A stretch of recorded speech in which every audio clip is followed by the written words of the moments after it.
Գյորջյան Կասկադ 60 ամիս փուլային վճարում բազմաթիվ առավելություններ։ Հովանեսյան, քանի որ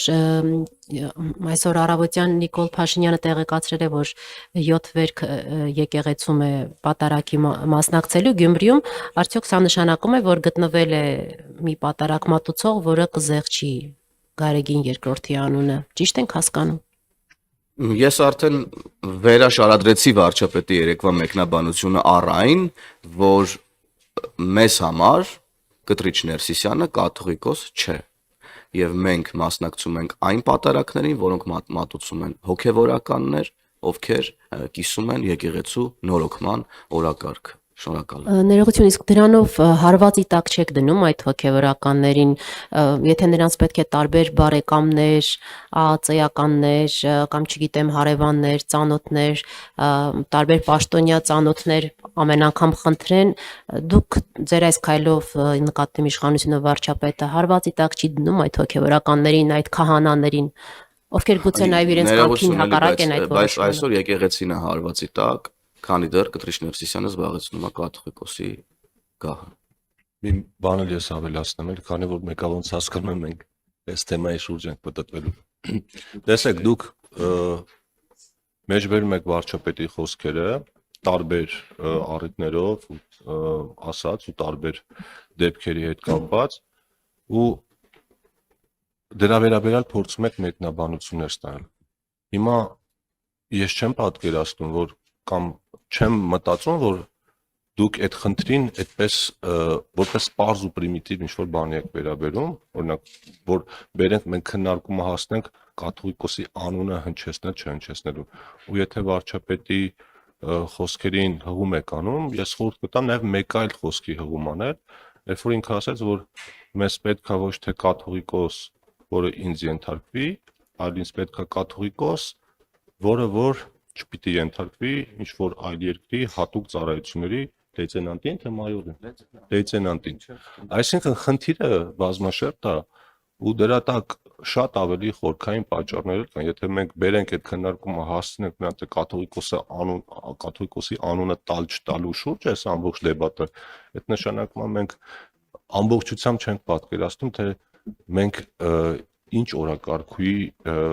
ներքո ենք շարժվում առաջ։ Պարոն Թունյան, պարզապես եթե դուք պնդում եք, որ կաթողիկոսը, ամենայն հայոց կաթողիկոսը ենթարկվում է օտարերկրյա գեներալի կամ մայորի, ապա դա լուրջ մեղադրանք է եւ դրան պետք է հետևեն իրավապահ մարմինների գործողություններ եւ ոչ թե պատարակներում տեքստից զեղչում Գարեգին II անունը։ Այսինքն եթե լինեն իրավապահ մարմինների գործողություններ, քրեական գործ, հետաքննություն, գուցե հանրությունն էլ հասկանա այդտեղ կա իսկապես այդ մեղադրանքում որևէ իրականություն, թե ոչ։ Հիմա Ռուզանա ջան, նույն կերպ, եթե դուք պնդում եք, որ ես մեղադրում եմ որևէ մեկին, դա էլ է մեղադրանք, որովհետև ես նման պնդում չարեցի, ես ուղղակի մեջբերեցի վարչապետի խոսքը։ Իսկ եթե նման ինչ որ տեսեք, հարցը հավատալ չհավատալը չի, ձեր ասած խնդիրը, դրա պրակտիկ լուծումը ոչ մեր տիրույթում է, ոչ մեկ ուրիշ դա իրավապահ համակարգի տիրույթում է, բայց նկատի ունեմ, եթե դուք ուզում եք այդ հարցին ավելի ամբողջական նայեք, պիտի մի քիչ ավելի լայն նայեք ամեն ինչ։ 24 News ձեր հարցը։ Տեղեկություններ կան, որ արտերկրում հավատարմագրված Հայաստանի Հանրապետության դեսպաններին է հանձնարարական իջեցվել աշխատանք տանել հայ առաքելական եկեղեցու թեմական առաջնորդների հետ եւ նրանց ինչ-ինչ շահագրգռվածությունների դիմաց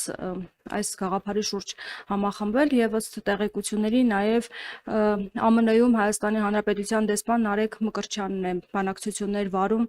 ԱՄՆ արևմտյան թեմի առաջնորդ գերաշնորհ Հովնան arczepiskopos Տերտերյանի հետ եւ նաեւ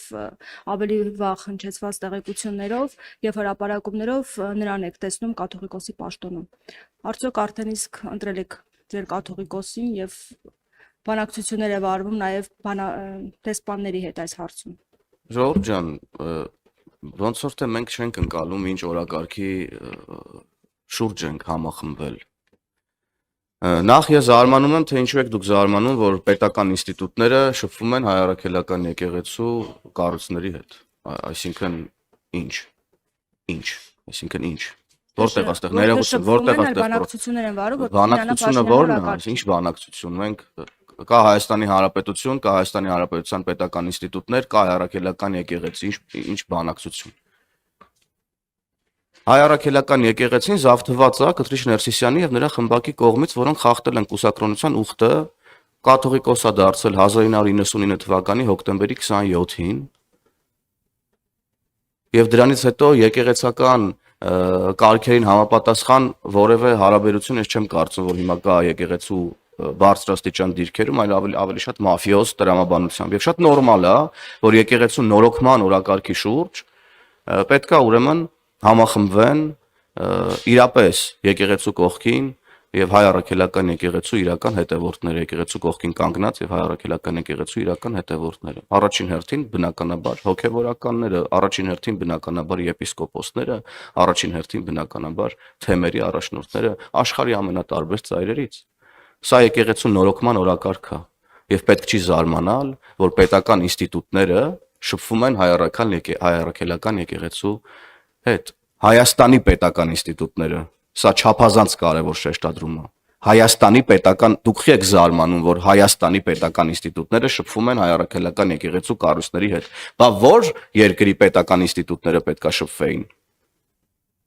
Շատ նորմալ է ամեն ինչ։ Մենք առաջ ենք շարժվում եկեղեցու նորոգման օրակարգով եւ ուրեմն հոգեվոր իշխանությունը վերադառնալու է ժողովրդին։ Դուք նորմալ եք համարում, որ ճնշումներ գործադրվեն հոգեվորականների ճնշումներ որևէ մեկի նկատմամբ մենք չենք բանախ, մենք այդտեղ չենք երկխոսում, ներողություն։ Բայց ես իհարկե չեմ ավարտել եք ձեր հարցը, ես պատասխանում եմ։ Խնդրում եմ ձեր հարցն ավարտեք։ Որևէ ճնշում հոգեվորականների նկատմամբ չկա եւ չի կարող լինել։ Իսկ արդեն ունեք կաթողիկոսի ձեր պատասխանեմ, հետո կարձագանքեք։ Իսկ օրինակ դուք համարում եք, երբ որ էլի նույնպես բարձրաստիճան հոգեվորականներ իրենց տեսակետը արտահայտում են առանց որևէ վիրավորանքի եւ այլն տեղի ունեցող process-ների նկատմամբ, որոնք ի տարբերություն այն մյուս խմբի, օրինակ իշխանությանը չեն թիրախավորում, այդ մարդկանց երբ որ թիրախավորում են, այդ թվում նաև ձեր գործընկերները ամենավերջին բառերով, դա ճնշում համարում եք հոգեվարականների նկատմամբ եւ եկեղեցու դեմ արշավ դա համարում եք, թե չէ։ Խնդրում ուղիղ պատասխանեք։ Ես ձեր գործընկերների համար չեմ ասում, դուք ասում դուք ձեր վերաբերմունքը ասեք, դուք որպես լրագրող։ Ես չեմ թիրախավորում։ Բա մեզ ինչ եք սիպում ենք ուրիշների ասածները մեկնաբանենք, եթե տեսա։ Դուք տեղեկությունները պետք է մեկնաբանեք եւ տեղեկությունների ու տեղեկատվական բյուրո չենք։ Մեզ հարցեք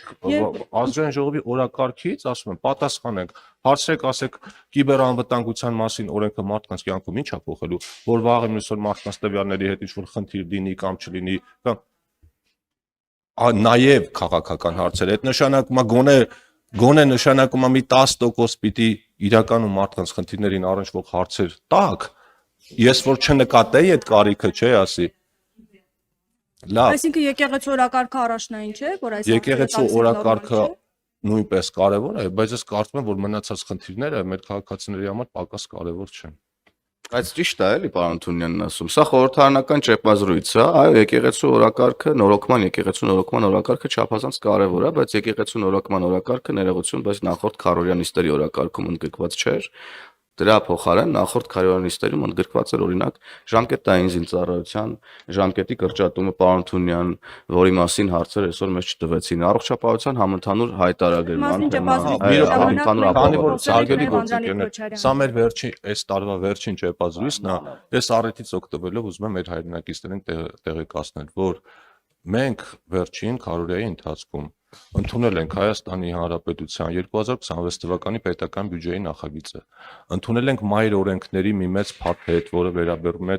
թվային փոխակերպմանն ու կիբերանվտանգությանը, ընդունել ենք շատ մեծ չափով քննարկվող նախագիծ, որը վերաբերում է ժամկետային զինծառայության, այսինքն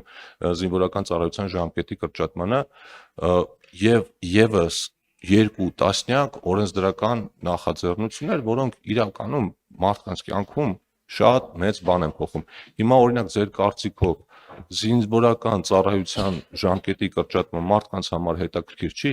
դրա հետ կապված ում վրա է տարածվելու, ում վրա չի տարածվելու, բոլորին Մենք պարզ է։ Անդրանիկ Քոչարյանի հետ երեք ծավալուն ճեպազրույց ենք ունեցել եւ ինքը Պարոն Հովհաննիսյանի հետ էլ պատասխանել է կարող է բոլոր ծավալուն մեր ճեպազրույց ունենալ, ուզողներին։ առանձին ինձ հետ էլ ունենալ։ Ես Այնուամենայնիվ իմ հարցը Ես ձեզ պատասխան Հարգելի լրատվամիջոցներ, ստիպել մեր դուք ժամանակը ինչից սպառվեց արդեն։ Լավ որ բոլորիդ շնորհակալություն հետաքրքիր եւ բովանդակային հարցերի համար, սիրելի լրագրող։